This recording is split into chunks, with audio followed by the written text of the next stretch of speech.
সংযুক্ত আরব আমিরাতে ভিসা সংক্রান্ত নানা জটিলতার মধ্যেও ব্যবসা বাণিজ্যে নিজেদের অবস্থান শক্ত করছেন প্রবাসী বাংলাদেশিরা। বিশেষ করে পোশাক ও ফ্যাশন খাতে বাড়ছে নতুন নতুন উদ্যোগ। তবে ব্যবসা সম্প্রসারণের সঙ্গে প্রয়োজনীয় বাংলাদেশি কর্মী নিয়োগ করতে না পারায় আক্ষেপ রয়েছে উদ্যোক্তাদের। আবুধাবি শ্রমঘন এলাকা মুসাফা ৩৭-এ বাংলাদেশি উদ্যোক্তাদের পরিচালিত জেন্টস ফ্যাশন প্রতিষ্ঠান Black Hub General Trading. Sharjah রোলাতেও রয়েছে প্রতিষ্ঠানটির কার্যক্রম। নতুন নতুন ব্যবসায়িক উদ্যোগের মাধ্যমে আমিরাতে নিজেদের অবস্থান তৈরি করছেন বাংলাদেশিরা। আমি এখানে আশেপাশে সর্বপ্রথম যে জিনিসটা ভালো লাগছে, পুরুষের জামা কাপড় থেকে শুরু করে একদম বাচ্চাদের সবকিছু, সানগ্লাস, গড়ে সবকিছুই পাওয়া যায় এবং শুধু সবকিছু ইউনিক সুন্দর কালেকশন পাওয়া যায় তা না, দামটাও অনেক সাশ্রয়ী।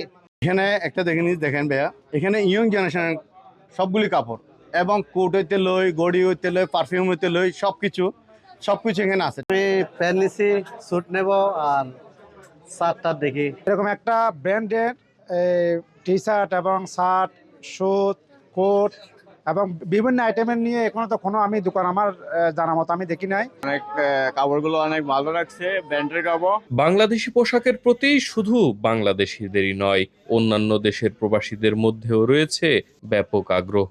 মান, ডিজাইন ও তুলনামূলক সাশ্রয়ী দামের কারণে বিভিন্ন দেশের ক্রেতাদের মধ্যে বাংলাদেশে তৈরি পোশাকের চাহিদা রয়েছে।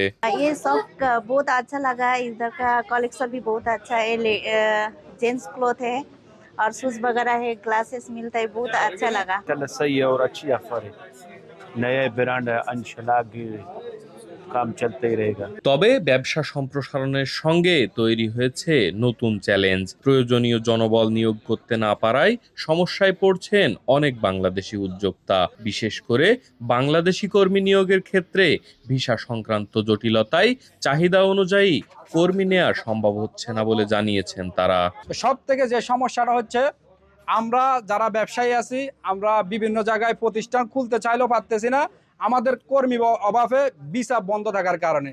তো সরকারের কাছে আবেদন জানাচ্ছি যে ভিসার জটিলতা আমাদের আছে, এটা যাতে খুব তাড়াতাড়ি সমাধান করে দেয় আর আমরা যাতে ব্যবসা বাণিজ্য গ্রোথ করতে পারি, এইদিকে যেন সরকার নজর দেয়। প্রবাসে বাংলাদেশিদের ব্যবসা ও কর্মসংস্থান শুধু তাদের ব্যক্তিগত আয়ের সঙ্গে সম্পর্কিত নয়, এর সঙ্গে জড়িয়ে আছে দেশের অর্থনীতিও। বিদেশে কর্মরত বাংলাদেশিদের পাঠানো রেমিটেন্স দেশের অর্থনীতিতে অন্যতম গুরুত্বপূর্ণ চালিকা শক্তি।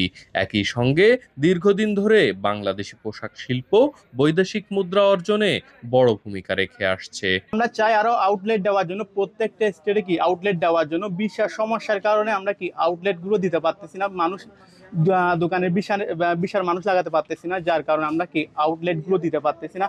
সো আমার একটা সরকারের কাছে রিকোয়েস্ট, ইউএর গভর্নমেন্টের সাথে কথা বলে বিশেষ যত ধরনের সমস্যা আছে সমস্যাগুলো কি সমাধান করার জন্য।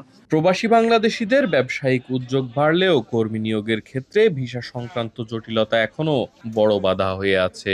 উদ্যোক্তাদের প্রত্যাশা, বৈধ ও স্বচ্ছ প্রক্রিয়ায় বাংলাদেশি কর্মীদের কর্মসংস্থানের সুযোগ বাড়ানো গেলে আমিরাতে বাংলাদেশি ব্যবসার পরিসর যেমন বাড়বে, তেমনি এর সুফল পৌঁছাবে দেশের অর্থনীতিতেও। এস এম শাফায়েত, RTV, সংযুক্ত আরব আমিরাত।